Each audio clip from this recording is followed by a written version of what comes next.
താലിബാൻ പറയുന്നതും ഐസിസ് പറയുന്നതും നിയാസ് പറയുന്നതും ഈ കർണാടകയിലെ കുട്ടി പറയുന്നതും ഒരേ കാര്യമാകുമ്പോൾ നിങ്ങൾ എന്തുകൊണ്ടാണ് താലിബാനെ തള്ളുന്നു, ഐസിസിനെ തള്ളുന്നു, ഇറാനിയൻ ആ റെജീമിനെ നിങ്ങൾ തള്ളുന്നു, പക്ഷേ നിയാസ് പറഞ്ഞതൊക്കെ ഈ കുട്ടി പറഞ്ഞതൊക്കെ അതെങ്ങനെ ശരിയാവുക? ഈ 3 പേരും പറയണ ഒന്ന് തന്നെയാണ്.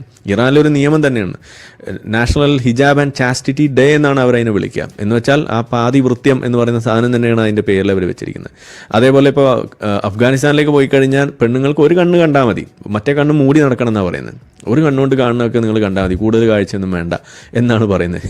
ഇതാണ് അവിടുത്തെ അവസ്ഥ. ജനലും വാതിലും പാടില്ല, സ്ത്രീകൾക്ക് വിദ്യ അഭ്യസിക്കാൻ പാടില്ല, അവർക്ക് ജോലിക്ക് പോകാൻ പാടില്ല. ഇതുപോലെയുള്ള ഇതിൻ്റെ ഹിജാബ് നിയമത്തിൻ്റെ ബാക്കി നിയമം കൂടി അവിടെ വരുമ്പോൾ അവിടെയാണ് നമ്മൾ പറയുന്നത് ഇതാണ് പേപ്പട്ടി മതത്വം.